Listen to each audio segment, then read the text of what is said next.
Hello, this is Bob Geller. Welcome to PR Done and Dunner. And I'd like to say happy holidays. Glad you could join the podcast. We have a very special episode to round out the year. I'll tell you all about it. First, I should say that we have some special guests here, some real communications pros.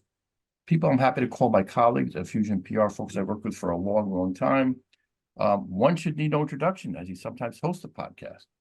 But it's been a while, so Jordan, please take a moment to reintroduce yourself, and then why don't we go around the virtual roundtable and everyone say a quick hi. It is great to speak to everyone, and happy holidays. I am Jordan Chanofsky. I am the founder and CEO of Fusion PR. I am Olga Shmuklyer. Thank you for having me on, Bob. It's a pleasure. This is my first podcast with you and Jordan. I look forward to it. And I'm an SVP here at Fusion. This is my second time on the podcast. I'm Mark Prindel. I am a director here at Fusion PR. Welcome, everybody. So we decided to do something different and hopefully fun for this last episode of the year. This time we'll take a look at some interviews that got a lot of media attention and offer our professional opinions. We'll talk about what went wrong, what went right, offer tips where we can. We'll look at the bigger picture through the lens of longtime PR pros. These are, I should point out, just our opinions based on public information. The people in these videos are not actual clients. That said, we usually get these things right. So is everybody ready to go to the movies? You have your popcorn? No popcorn? We are. Ready to go. Not as ready as Mark Prindel, who's done this reviews for music his whole life, but for the rest of us, we'll do our best. You have your 3D glasses? We don't need 3D glasses. All right. Well, the first, say again. It might be scary in 3D. Some of these. That's right. Scarier. The first one we are calling the flip-off herd around the world. And this one got a lot of media attention. Elon Musk spoke with Andrew Ross Sorkin at the New York Times DealBook Summit right after a very controversial tweet where he seemed to endorse an anti-Semitic replacement theory. Elon shared the tweet, and his comment was, "You have said the actual truth."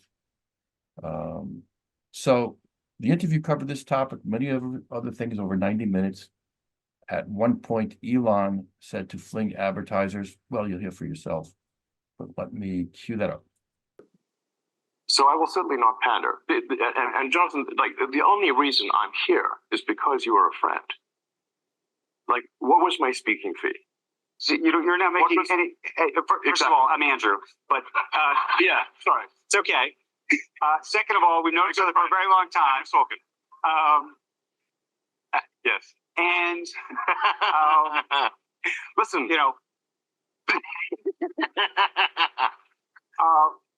what I'm trying to illustrate is that sometimes I say the wrong thing. I think there are a lot of people who are tired. But let me go back. No. You should hear the sketches that SNL wouldn't post, by the way. Those are really good. And I would say, unfortunately, or fortunately or unfortunately, whatever friendship we have, not great. We don't talk to each other that much. But let me ask you this. True. That's true. Where am I? That doesn't return phone calls. Yeah. The point is, I'm here because you're a friend, not because I'm being paid or because I need any validation or anything. It's that we've been friends for 16 years. And I promised you I'd be here, and that's why I'm here. Well, I appreciate you being here. Any other reason? But let me ask you this then. Let's just go at it. Just tell me what happened. You write this tweet that says that this is the actual truth. People read that tweet. Yes. And they say Elon Musk is an anti-Semite. That he is riling up this base. You're hearing it from, as I said, the White House. You're hearing it from Jewish groups all over. I think Jonathan Greenblatt from the ADL is here. There's lots of people who say this. And by the way, it's not just that. Did you read the whole thing? I did, and that's why I want to ask you about responses. it. Excuse me? I said more. More responses? Yeah, I said more than what you just read. Yes. There was absolutely more. Yeah. But I'll tell you the thing that struck me. It wasn't, and I'm an American Jew. It wasn't just the people who had that view. It was actually people who really are anti-Semites, who said, "Oh my goodness, go Elon! This is fabulous." And that actually was the thing that really set me back. I said to myself, what's going on here? And I want to know how you felt about that in that moment when you saw all of this happening. Yeah. Well, first of all, I did clarify almost immediately what I meant. I would say that was, if I could go back and say, I should, in retrospect, not have replied to that particular person, and I should have written in greater length as to what I meant. I did subsequently clarify in replies, but those clarifications were ignored by the media. And essentially, I handed a loaded gun to those who hate me, and arguably to those who are anti-Semitic. For that, I'm quite sorry. That is not. That was not my intention. So I did, post on my primary timeline to be absolutely clear that I'm not anti-Semitic, and that I, in fact, if anything, am philo-Semitic. And the trip to Israel was planned before any of that happened. It was neither here nor there. Do you see this thing? Mm-hmm. You know what it is? I do, because I actually followed your entire trip to Israel. Right. Why don't you tell everybody? This says bring them home. The hostage. It was given to me by the parents of the hostage. And I said I would wear it as long as there was a hostage still remaining. And I have. What was that trip like? And obviously, you know that there's a public perception that, and you're clarifying this now, but there's a public perception that was part of a apology tour, if you will. That this had been said online. There was all of the criticism. There was advertisers leaving. We talked to Bob Iger I hope today. they stop. You hope don't advertise. You don't want them to advertise? No. What do you mean? Somebody's gonna try to blackmail me with advertising? Blackmail me with money? Go fuck yourself. But go fuck yourself. Is that clear? Why did he go there? Because he can. To your question, well, Andrew's an old friend, right? Or Jonathan's an old friend. I mean, the insincerity just really was highlighted by, when he called him Johnson. That was just the insincerity really came through there. Did you like that cackle after he was called out on that? It's pretty funny. But was it a good idea for him to go and take this interview? I don't think it was a bad idea to take the interview, but he's a loose cannon. Yeah. I mean, what could anyone have told him beforehand that would have stopped him from saying to advertisers, go F yourself? Well, it's an interesting approach and opinion. I don't think anybody expected him to take that attitude. I did. He's just Did you? telecasting instability, though, and you cut it short, but before he later goes on, right, to say that the advertisers will be to blame for when X fails, and that that's just exactly what people want to hear, that you're already planning on the company failing. So Look, I mean, there's a reality here that the richest man in the world, the arguably greatest tech innovator, or at least the person who maybe contributes more from a technical perspective than anyone in history, can do what he wants, and he can get away with it. And I'll eat my words when Twitter goes down. I'm a little hopeful, but aside from that, he gets away with it. He gets a pass because he's Elon Musk. Yeah, and the rest of the interview was similarly. There's lots of kind of wacky things he said along the way, and different things he said. Does anybody buy his explanation that he explained to himself and that he apologized? Apart from this interview, it wasn't, I think, just this interview, but in the media and on Twitter or X. I thought that he protested a little too much when he went out there saying his trip to Israel was not an apology tour. He does protest too much. That's a little hard to believe, right? Yeah, it came off that way. And also wearing the tag, which I appreciate deeply, Elon Musk is wearing, bring the hostages home, but it does seem a bit artificial. So he wasn't wearing it before he made that comment, as far as I know. So it all does seem to add up to a bit of artificial behavior. Somewhat preening. Does anybody know what philosemitic? I had to look that up. Philosemitic. Is that estimated? I thought perhaps it meant pro, but I'd never heard it before. What does it mean? Well, if I can understand it, I did look it up. It was a long explanation, something to the effect that you appreciate Jews for the great value they bring, or for their unique, I don't know, talent, intellect, whatever, their hardworking ethic. So it is a positive thing to say. So, At the end of the interview, at the end of looking at the tweets, when I was not booted off Twitter for no reason, I couldn't tell if he was anti-Semitic or not. My first impression was clearly that he was. Honestly, I think he has brain farts. I think he loses it for moments. I think he even admits it. And I don't know what he really, I don't know. I don't think anybody really knows what he's thinking about that. But I sit here today and I could not tell you if he's an anti-Semite or not. I can't tell. There are too many conflicting factors. yeah, I mean, it's hard to say. His apology, and I did hear it through the rest of this, sounded sincere. It sounded heartfelt. He tried to explain. I don't know if I bought his explanation for why he, endorsed that tweet. He said it was like probably one of the stupidest things he said out of he said there's 30,000 other tweets. So he kind of minimized it that way. Yeah, but at that moment, he did make that comment, and it was about as strongly supportive of a virulent anti-Semitic statement.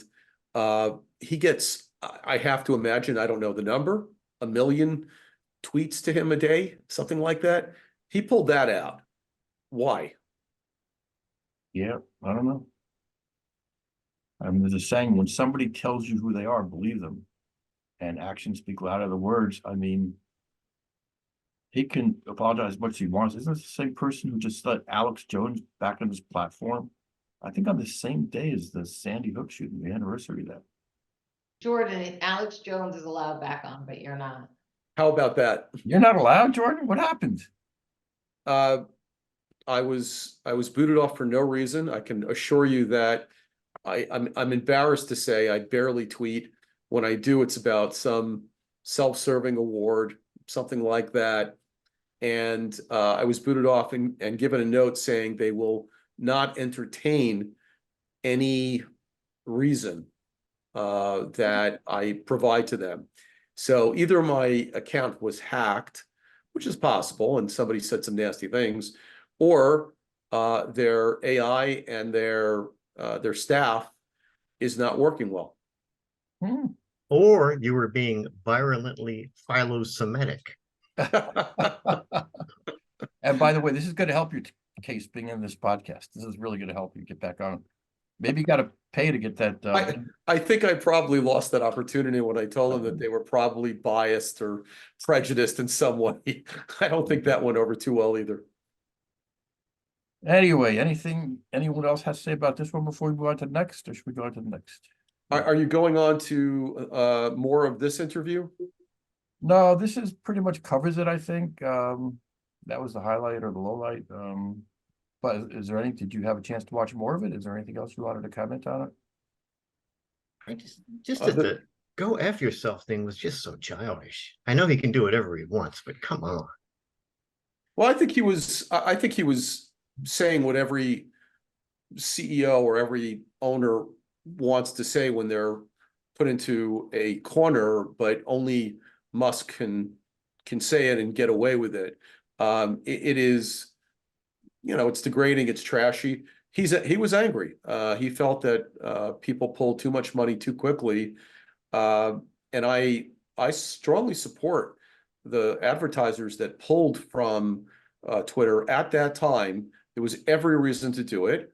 And I understand his sentiments as well. He's he's angry. He doesn't want to be told what to put on Twitter or not. But this gets to a larger issue that I'm not sure we have time for, which is that he keeps calling this a town square. And I think later, if I recall, later in the interview, he refers to Times Square. And Right. he says, if you go to Times Square, do you hear some people saying some crazy things from time to time? And if I remember, Andrew Sorkin says yes, but they don't have the megaphone of Twitter that they do when they're saying crazy things on Twitter. But here's the thing. I'm not opposed to crazy things. I'm opposed to violent things or things that relate to genocide of an entire people or even a single individual. And this whole idea of free speech, which is, I know, not what this podcast is about, I think needs rethinking. I know we'll probably get to it a bit later with some other interviews that we've discussed, but right there, full stop. I don't think that Twitter or any other channel should provide a forum for anyone who has anything violent to say. So if somebody doesn't like Jews or blacks or gays or whatever, they have a right to say it. But imagine if somebody had said genocide against all gays, I don't think you'd have quite the subdued reaction. And I know that there was a large reaction, but just magnify that if that had been to another group and what the reaction would have been. Excellent point. Excellent point. In fact, we will cover related topics on the next couple of segments, but anybody else want to comment on any other part of that interview? I have to say, I think one of the things he did an okay job about when he went on his rant about why he doesn't care if people hate him, he did a decent job defending his other companies, talking about how the safety of the rocket stands on their own and the success of Tesla stands on its own, and as well as Starlink. So I do think he did it fairly. I mean, if you're going to go off the rails and you're going to play Elon Musk to the fullest, at least he did defend his other companies. Yeah, he was. It I'd seems say like- he was I'm very sorry. effective there in those portions. Yeah. I mean, he tied it with trust. I mean, don't worry about trusting me, but you can trust the companies Yeah. that he is behind. Well, speaking of advertisers or advertising and X, we have the Linda Yaccarino, who is the CEO, at least in name, of X now. And as I think we all know, she was brought on board X when Elon Musk put a poll out on Twitter asking whether he should remain CEO. And in this segment, Linda appeared on stage at the Code Conference. She pointed out under protest, she was kind of surprised there was a last-minute addition to the roster. And it turned out that they had invited a critic, an outspoken critic of X, Yoel Roth, a former X employee who'd been very outspoken about Musk. And he spoke with Kara Swisher before Linda's interview, mentioned death threats, X's current engagement, and said Yaccarino should be worried. But she appeared anyway. To her credit, she appeared anyway and gave a very interesting interview. Want to check that out? Oh, yeah. Here we go. All right, let me share that. Let's go to the videotape. Let's go to the tape, proverbial tape. Wonder if you've got to be nuts to work at X. What's You might have to be nuts to work this is at good. X. She had really good going into this. She had a great reputation. I don't know. And my question for you is, do you want to start charging all users of X, as he said, and how many users do you think you will lose as a result? Could you repeat? Elon Musk announced you're moving to an entirely subscription-based service. Yeah, nothing free about using X. Did he say we were moving to it specifically, or is thinking about it? He said that's the plan. Yeah. So did he consult you before he announced that? We talk about everything. Your background is in advertising. I would be surprised if you wanted to get rid of a free version. Why wouldn't we? To have a free version of X? Okay, so do you think Elon brought me to the company to be the head of advertising? Which I appreciate Kara's comments that said I'm such a fantastic advertising executive. Or do you think he brought me to run the company and to deliver to our users the best possible experience. And one of the biggest struggles I had in my previous career at the other companies I worked for was I was known as a provocateur. I was called a heretic a couple of times because I constantly tried to push legacy media companies to change, to iterate, to innovate. Why did I do that? I did that to keep up with consumer behavior. And X will become the best, most useful platform to what the consumers want. You got to admit, it's not boring. It's one of the funniest places on earth. And when you think about how users are able to communicate, to now watch video, soon to be able to transact, that is a whole experience where there is no surrogate today. There is no surrogate for X. So hang on. So it's continually, I could sit here and use the answer your questions about 540 monthly active users, 225 daily active users, but I'm not sure you're even asking me the right questions because we're so caught up. So the interviewer doesn't know what to ask. Or the post of the moment. And what's going on under our nose is a platform in transformation where there is no surrogate. But so then talk to me about this comment that Elon Musk made just a week ago saying he wanted to make it all subscription to fight the army of bots. And when I heard that news, I thought two things. Number one, I would be surprised if you, whose background is in free ad-supported content on all the my broadcast background is being a very senior executive. senior executive, but I would be surprised if you didn't want to have some free version of X. And I'm curious if you agree, or if you think it all should be subscription based. And my question for you was, the two things I thought was, I would be curious to know if you thought that was a good plan. And second, how much he consulted you, because yes, you were brought in as CEO, that is your title, but you don't cover product. Right. All of the product team Right. report to Elon Musk. And as a result of that, there's been a lot of, Anyone in this room? can I there would finish? be Wait, Linda, Sure. let me finish. Sure. Please, let me Sure, finish. Sure. As a result of the fact that the product team does not report to you, the product team at Meta reports to Mark Zuckerberg.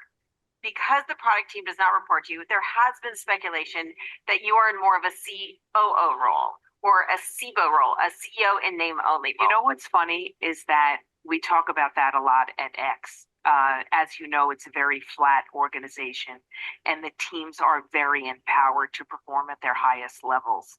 So I'm not sure what your definition of, or how you want to kind of wiggle me into an answer of, are you really just a COO or I don't know. CEO in name only.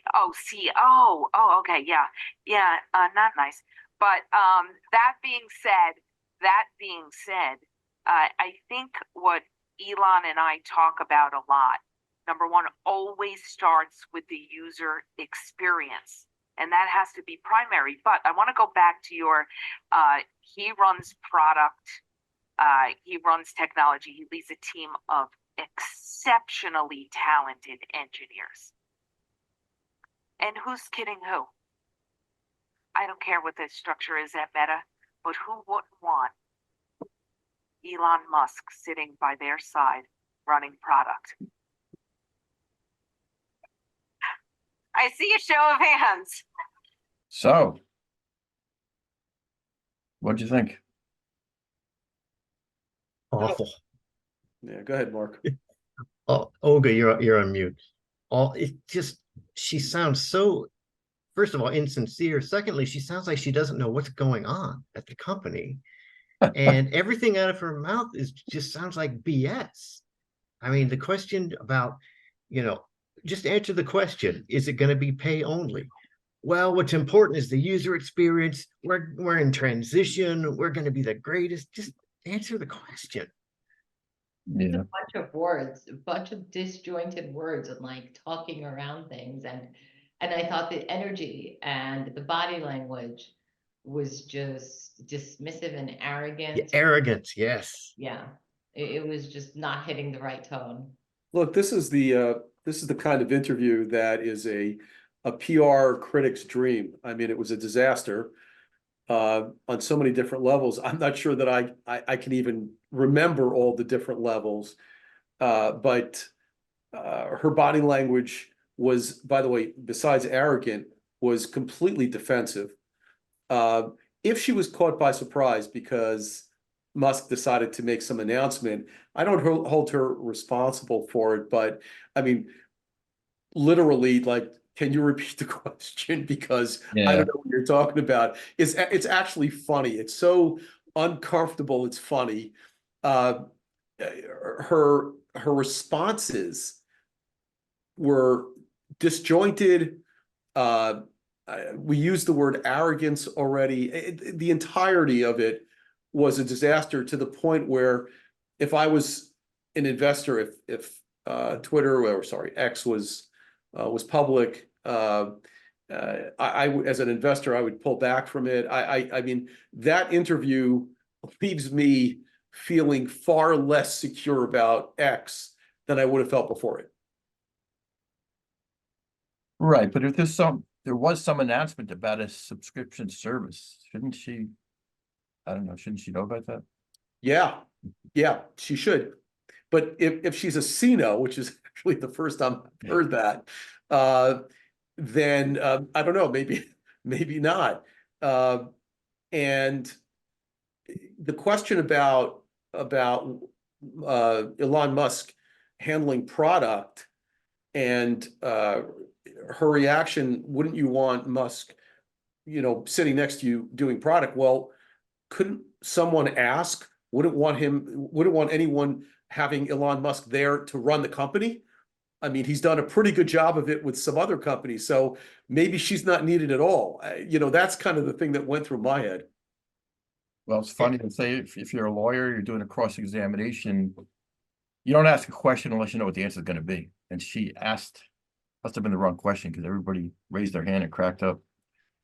They don't want him by their side under any condition. Mark, were you going to say something? Just that, like I was saying before, everything came off as just insincere and kind of meaningless. Like when she was asked, did he consult you before he announced this? And her response was, we talk about everything. Well, Julie didn't press him on that. It was Julie Borston, I think her name is. Did she do a good job as an interviewer? Did she push too hard? Oh no, I thought she was really good. No, she asked the right questions, I thought. I would have liked that one extra question, though. You didn't answer the question. There were probably 10 questions that she simply didn't answer. As an example, the interviewer was trying to get the number of daily or active users. Now, I don't remember the entire interview. I don't think she ever answered it. Devil's advocate, guys, isn't this what we teach our clients to do when they don't want to answer a certain question? Although Not to sound that badly with it. I was going to say, I think we teach them to do a better job. Yeah, that's a good point. I mean, did she help her case? Should she have dodged the interview when she learned that a foe of X was going to be on before her? I mean, it seems like she was in a tough position. Why did she take I mean, how long had she been CEO before she took this interview? Because she really sounds like it was just all buzzwords and yeah. In her defense, not a long time. I think it was a couple of months before the interview. Why did she take the interview?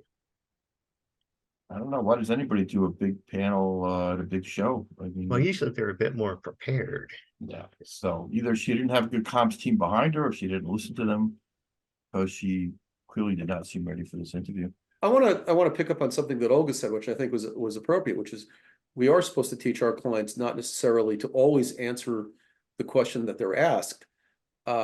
So there needs to be a way she needs to find a way to turn statistics around. And when you deal with numbers, generally, almost always, there's more than one way of looking at the number. So instead of dodging the question altogether and not answering it, which leaves people suspicious, the idea is to find a way to turn those numbers positive.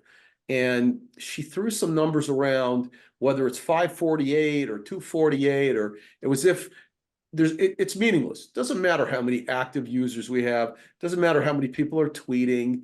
You know, what's important is that I talk to Elon Musk every day. We communicate about it. It was kind of like, yeah, we want our clients, or in this case, we would have wanted her to not necessarily feed into it and say, yes, our active users are significantly down, but rather than doing that, find a way to use numbers that are positive. Great point. I mean, it's probably dozens of things she could have done differently had she come in a little more prepared for questions, which, yeah, in retrospect, it seemed like are almost certain to be asked, right? So, And let me also bring up this, is it Sino? Sino, CEO right? in that name only. Yeah, Sino. So her first reaction, if you played that video again, her first reaction is, that's nasty. Well, it's not nasty. The interviewer wasn't saying that was the case. She was saying that's what is being trended out on media about you. So first of all, you know, stop reacting. I mean, you get nowhere with that kind of reaction. And then instead of defending it, talk about the things that you are doing. And if you're not involved with the product, you can talk about your achievements and so on. So that's just another example, but total disaster. Yeah, 100%. Is there a time when you should push back aggressively against an interview when the questions are a bit too insulting, maybe? Was that an insulting question? I think if they cross a line, if they're offensive, if they're insulting, if they're accusatory, if they're defamatory, but yeah, you should. But I don't think the interviewer asked any inappropriate questions. Yeah. And So I think it's dependent on, I hate to say it, but it's dependent on who you are. You know, you can say something like that to this person. I don't know if you could say it to Elon Musk. He might kind of slice you verbally. He has that capability. There's nothing really to touch him, no matter what he responds. Somebody could do that to me. So I think it is dependent on who you're speaking with. If you're speaking to the president of the United States, you may not like his policies, but he is due a certain amount of respect. So I don't think that the interviewer crossed any lines here at all. She was simply saying, here's what you read in the news. I'm giving you a chance to talk about it. I'm not saying that you screwed up, that you did something wrong, you know, in some offensive way. Not at all. Yeah. So I agree with Olga here that there was absolutely nothing offensive that was said. True. And you have to pick your opportunities to push back. I mean, as we tell our clients, it's not a friendly conversation necessarily. You can be friendly, but they're not friends of yours. It's not a coffee chat. So you should be prepared for those questions. And I can't believe that was the first time that was asked of her. I don't know. Unless there's anything else, we'll move on to the next. Any other comments on this one? Just one final thing is that Yeah, sure. I don't know, the funniest part for me is that it's something we would really tell our clients not to do. Is when the woman told her about Elon's statement, she responded, did he say we're doing it, or that he's thinking about it? Like you That was a good line. you don't ask the reporter for news about your own company. Well, you know, Mark, I think that she was actually intending to almost say it sarcastically, like, did he actually say that he's doing it, or that he's just thinking about it? But the truth is, I think all of us don't think she really knows. I know. This is the I don't know what's going on in her mind, but I'm sure she must have been trying to buy time or trying to find a way to answer that question. Yeah, no doubt. It didn't work very well. So we were talking about free speech just a moment ago and about hate rhetoric. And many are familiar with this one as well. We'll call it PR by lawyer. And Representative Elise Stefanik, Republican of New York, questioned the presidents of 3 prestigious universities at a hearing about anti-Semitism on college campuses. It was not a trial, but it sure seemed like one, and she grilled each president in turn. Here is the clip. Dr. Kornbluth, at MIT, does calling for the genocide of Jews violate MIT's code of conduct or rules regarding bullying and harassment? Yes or no? Targeted at individuals, not making public statements. Yes or no? Calling for the genocide of Jews does not constitute bullying and harassment? I have not heard calling for the genocide for Jews on our campus. But you've heard chants for intifada. I've heard chants, which can be anti-Semitic depending on the context, when calling for the elimination of the Jewish people. So those would not be according to the MIT's code of conduct or rules. That would be investigated as harassment if pervasive and severe. Ms. McGill, at Penn, does calling for the genocide of Jews violate Penn's rules or code of conduct? Yes or no? If the speech turns into conduct, it can be harassment. Yes. I am asking specifically calling for the genocide of Jews. Does that constitute bullying or harassment? It is directed and severe or pervasive, it is harassment. So the answer is yes. It is a context-dependent decision, Congresswoman. It's a context-dependent decision. That's your testimony today. Calling for the genocide of Jews is depending upon the context. That is not bullying or harassment. This is the easiest question to answer yes, Ms. McGill. So is your testimony that you will not answer yes? If it if the yes speech or no? If the speech becomes conduct, it can be harassment. Yes. Conduct meaning committing the act of genocide? The speech is not harassment? This is unacceptable, Ms. McGill. I'm going to give you one more opportunity for the world to see your answer. Does calling for the genocide of Jews violate Penn's code of conduct when it comes to bullying and harassment? Yes or no? It can be harassment. The answer is yes.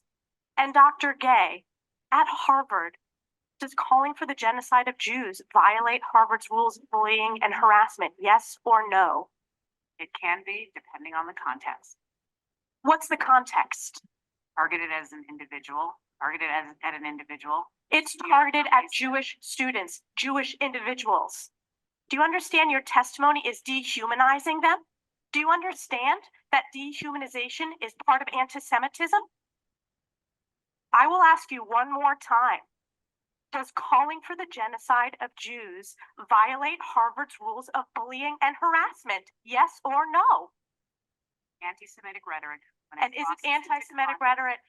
Anti-Semitic rhetoric, when it crosses into conduct that amounts to bullying, harassment, intimidation, that is actionable conduct, and we do take action. So the answer is yes, that calling for the genocide of Jews violates Harvard Code of Conduct, correct? Again, it depends on the context. It does not depend on the context. The answer is yes, and this is why you should resign. These are unacceptable answers across the board. Interesting, huh?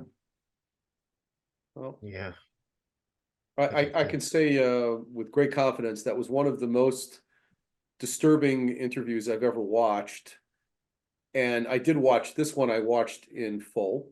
Yeah, I mean, disturbing, concerning, almost surreal to listen to these heads of prestigious universities reacting in Congress under oath the way that they were doing is, I mean, I'm almost at a loss for words. And I have so much to say. I don't want to take up all the time for Mark and Olga for their points of view. But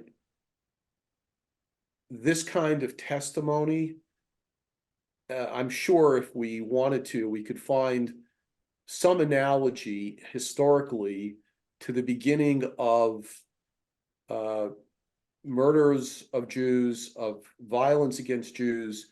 I'm sure we wouldn't have to look very far to see something like that. I'd like to better understand the reasons why none of them would say yes. Did their lawyers tell them they couldn't?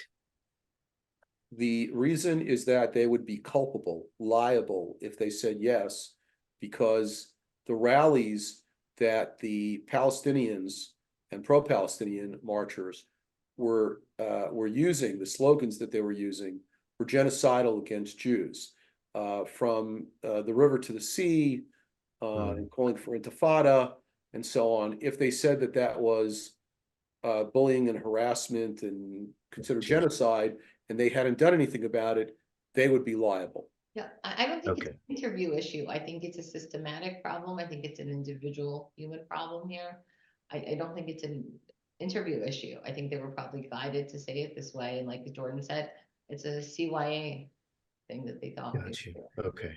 But What I would- think they ultimately ended up doing themselves a lot more damage than they thought they could ever do by not following the lawyer's advice. What is so disturbing here is that part of their testimony was that if it turns out that it becomes individualized, which itself is insane. So the Congresswoman did a fantastic job of saying, you know, so if it turns to conduct, so genocide against Jews.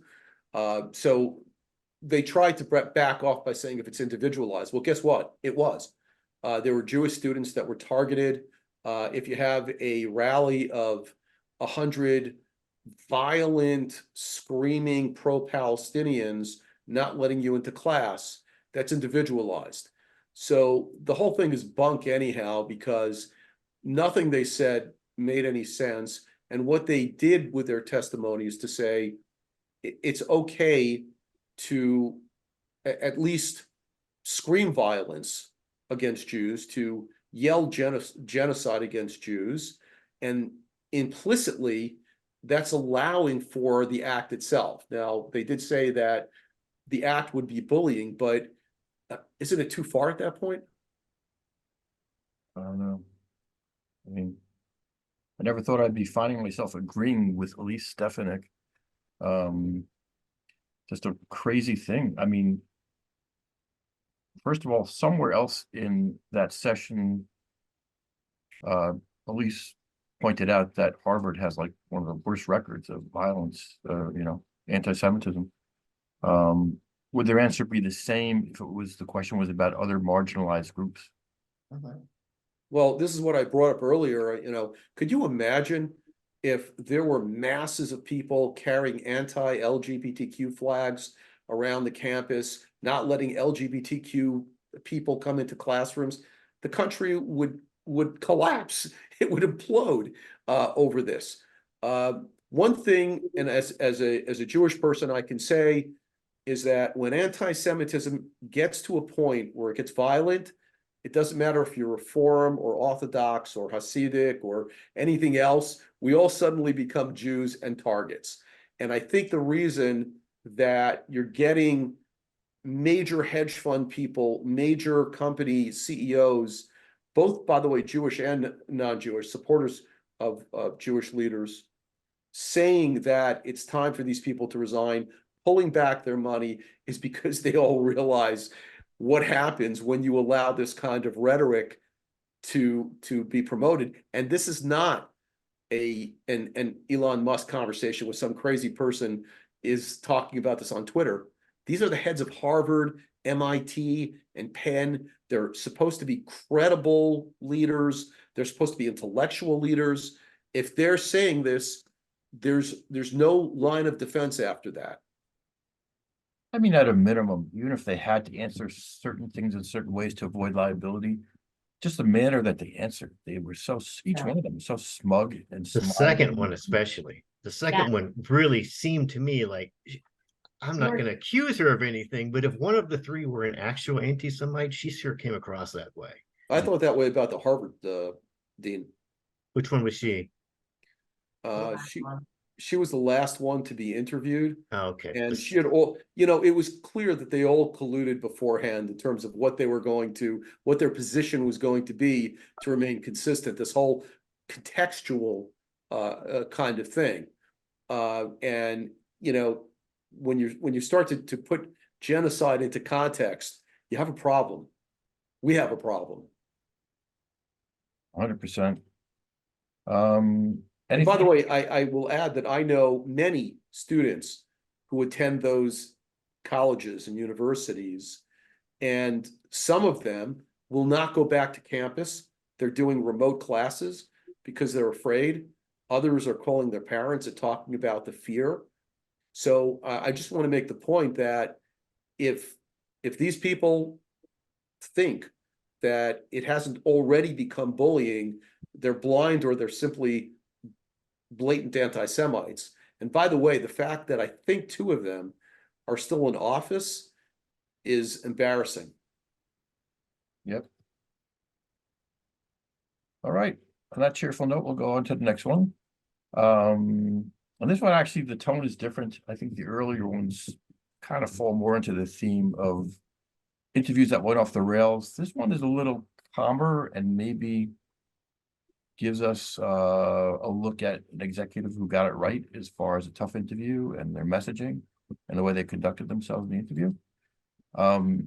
CNBC Mad Money host Jim Cramer sat down with Oracle CEO Saffra Katz to talk quarterly earnings, AI in the cloud.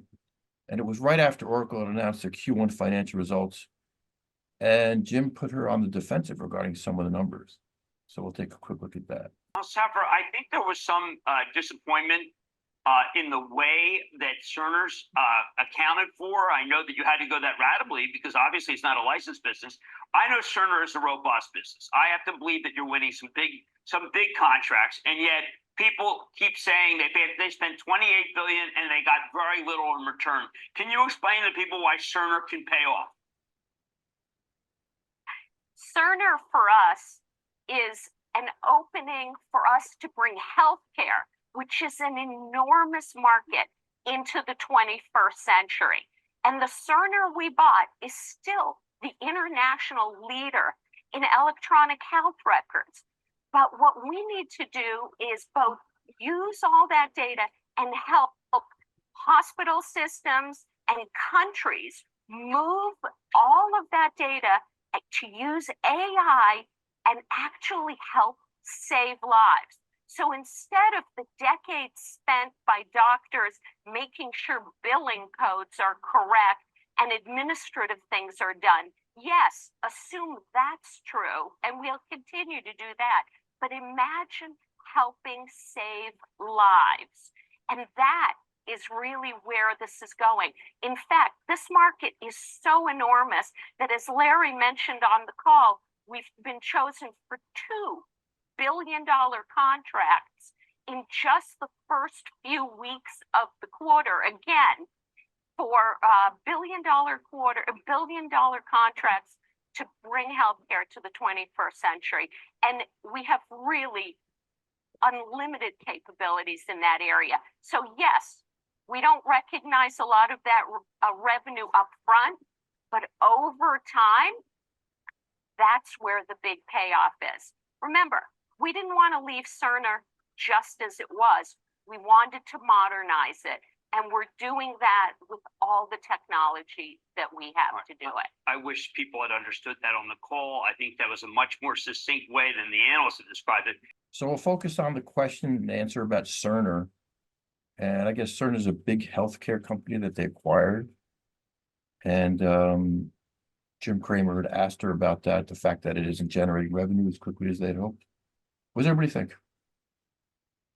I think as a corporate spokesperson, you could hardly ask for more in terms of somebody that stayed on message, was forward thinking, kept the conversation moving where she wanted it to.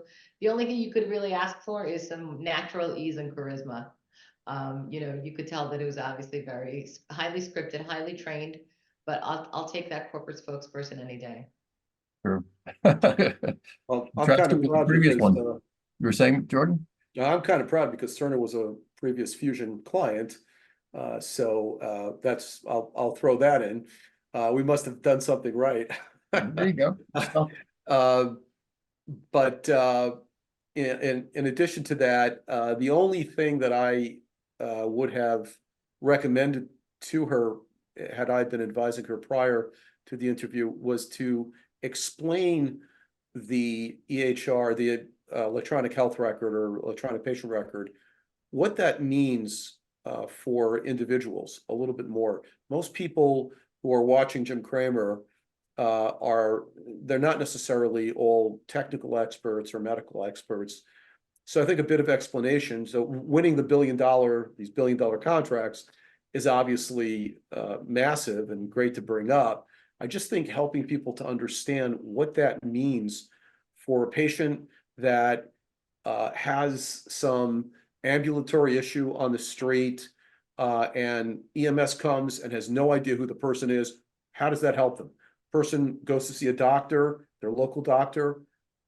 They're sent to a hospital, and the hospital now has to wait for the patient to this day to bring scans of their MRIs or to have histories of themselves. It's that kind of thing. How does that change? And she's saying she's jumping to the conclusion it saves lives. So I think people look at that and say, yeah, your Oracle's really going to save lives. And it turns out that in this case, if with a little bit of explanation, I think you can bring people to that conclusion. Yeah. Well, Amazon's getting into healthcare.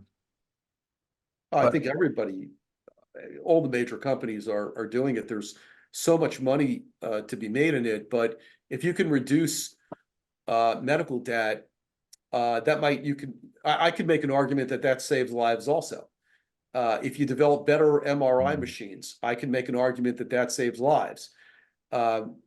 Here there happens to be, despite what we normally tell clients not to do, which is to go to that level of hyperbole, here there really is a basis for saving not just a life, but extending lives and saving lives in myriad situations, like the ones that I'm bringing up. I've worked with Cerner, so I understand them a little bit better maybe than others, but the idea of the EHR is so massive, and so many people, so many companies have tried to implement it, and all of us, we're all patients of doctors. We know what it's like from time to time. We still have to sit down with the doctor and literally talk them through. The assistant comes into the room, then the doctor comes into the room, and they're asking for your history. Why is that not all computerized and shared with your patient, the patient's approval, to anyone who needs it? And by the way, including a person who is on the street and has had a heart attack or something's happened, or is a diabetic and has had an accident. Shouldn't the first responders be aware of that? And there are bracelets and other methodologies to help individuals have that information handy, or if they're not capable of handing it, having it discernible by first responders. And the whole EHR promise is to solve these problems. Sounds very reasonable. Yeah, we've been talking about it for years. It's not quite there yet, but I think we all agree she did a very good job. Give it to Elon Musk. He'll fix it. Anything else to add, Olga or Mark, on that one? After the previous 3 videos, just the fact that she didn't tell the investors to go F themselves, I think is a nice surprise. Well, we've had clients that mad money. Jim Craner didn't ask that tough questions. He's been known to ask some softballs.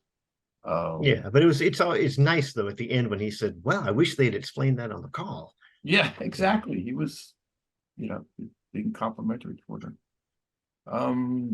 He is one of the most recognizable voices, I think, in the world. He really is. He's a character. Yeah. But anything else, Olga, Mark, Jordan? I think we'll call it a wrap. And in the spirit of this podcast, it was about interviews going off the rails. I appreciate you guys not going off the rails on me. You were very good subjects. So thank you for participating, and thank you to our viewers and listeners. If you're watching this on YouTube, hit that like and subscribe button. If you're listening on a podcast, don't forget to subscribe. And thank you so much, and we'll see you in 2024.